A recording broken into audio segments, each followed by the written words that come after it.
looked up to her, and she always told me, like, even though it's an expensive piece, if it's quality, it's worth the investment because it'll last you for years.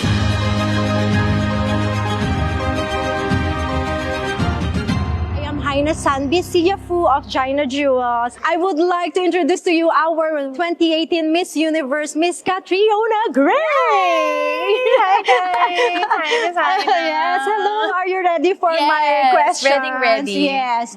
I want to ask you, since you're a very artistic person, ando doon na lahat sa'yo. Parang napaka-beautiful, talented, smart, with your lava walk, something like that. So, what do you love to do pa that you can share with? I always love to create. I think yun talaga yung joy ko. I really find it in creating. I think it was my call to being a creative that really drew me here. I love creating content and telling stories. I love being able to present it and give it to the world. So my next question is, if your artistic style had a theme song, what would it be? Well, ang hirap ng tanong. The only thing that's popping into my head is Lady Gaga, Born This Way. Parang really owning my uniqueness and being able to create from a unique place that's really mine to own and to be unapologetic about. Parang yun ang theme ko. Is it easier for you to express yourself through art? Yeah, definitely. I think for a lot of people, it's an outlet to express themselves, or if they've gone through something either challenging or joyful, expressing it through art can be very, very productive and healing as well.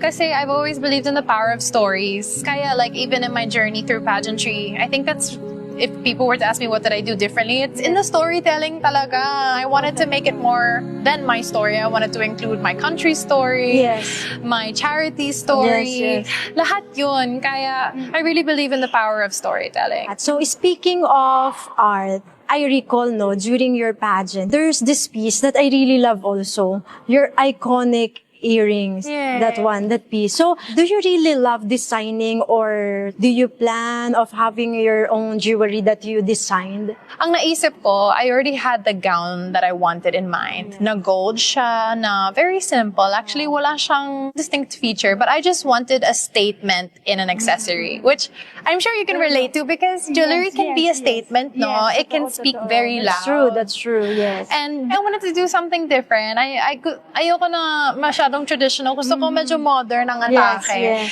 So with that in mind, and then wanting to have a piece of Philippines, ginawa ko ng parang abstract interpretation ng flag natin.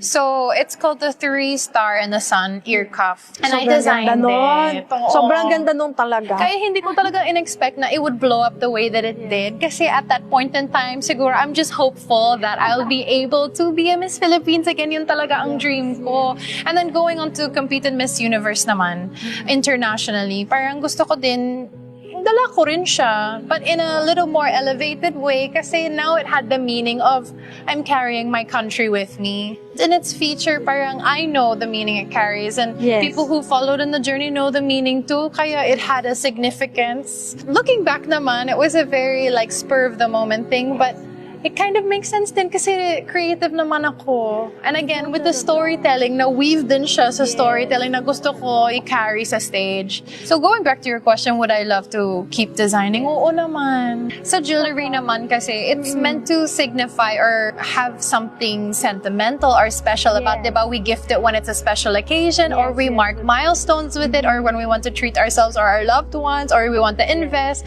Parang yung piece itself has meaning. Kaya I guess that's something that we can share, no? Na parang we like to give meaning to beautiful things na mas lalo silang maging maganda dahil sa story behind them. Yes. So my last question for you, how do you describe your jewelry style? When I was growing up, I would always look to my mom kasi only child naman ako. Little girl lang pa. So I really looked up to her, and she would always wear like very classic watches and very classic jewelry. And she always told me like, even though it's an expensive piece, if it's quality, it's worth the investment because it'll last you for years. I think that's something that's always stayed with me. That being said though, I do love a statement piece as well. Kaya yung ear cuff or something that can become the focal point of an outfit. Kasi I'm a fan of wearing something very plain, but then a really beautiful accessory. Ikaw, anong taste mo sa jewelry? I mean, it's being surrounded by jewelry. I'm very interested to know. Actually, yun nga ay nakakatawa. It's because talaga when I see the pieces of jewelry, parang I love everybody to have it. Oh my God! Talaga. So yun nga, sharing with you all, sharing with them talaga. My mom is the one talaga na mahilig talaga sa jewelry. Siguro if she's here, she will really appreciate it. I'm sure she'll be so oh my proud. God, parang she's wearing everything. Everything. Being maarte talagang as a whole is from her. Oh, Yes. sweet naman. Totoo. Ikaw naman, what is your go-to jewelry? So my go-to piece of jewelry naman is actually usually yung mga delicate na gold. For example, I have this very like delicate cross necklace that's gold that I really am fond of. Kasi I guess I dress up so much for my work that when it's my personal time, gusto ko mas understated. I'm very happy talaga. Oh, grateful din ako na our friendship started as well. Kasi when I learned your story, sobrang natuwa din ako. Kasi like you can tell you're such a hard worker. As in, grabe talaga yung background ni Miss Haena. Yung mga pinagdaanan niya, not only as an independent woman, but also with her asawa. Hi, Sir Justy. Grabe. And to see where you are now. Actually, I have a question for you. Being through everything you've been through, and if there's someone who's watching na they're doubting themselves and they have an idea that they want to see through, like what would your advice be to them? Siguro what I can advise to them, no? For me kasi, always focus on your goal. Bawal talaga yung you get envious of what other people have without looking at kung ano ba yung binigay sa'yo ni Lord, diba? My dad always say, no, hello, Papa. This is for you and Mama. Whether you win or lose, always be thankful, always be grateful, and those things are learning and experiences that you can bring wherever you go. Pero you know what he told me? Mama and Papa instilled so much to you. Wherever you go without me, I know you will make me proud. That's what he told me talaga.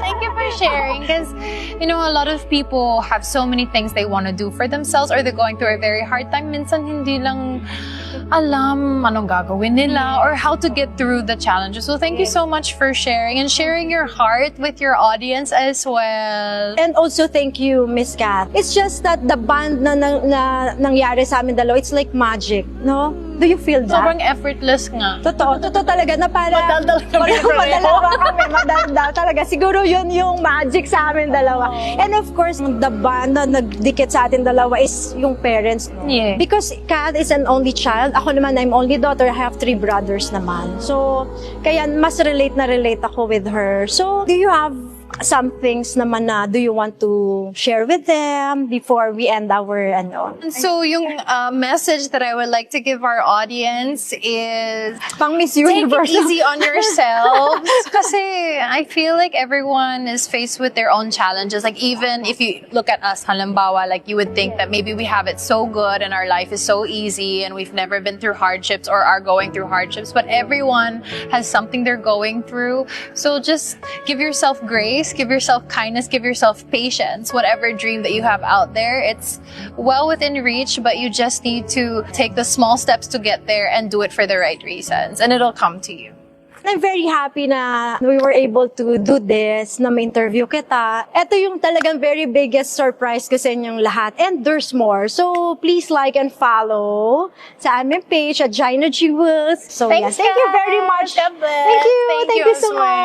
much. Bye.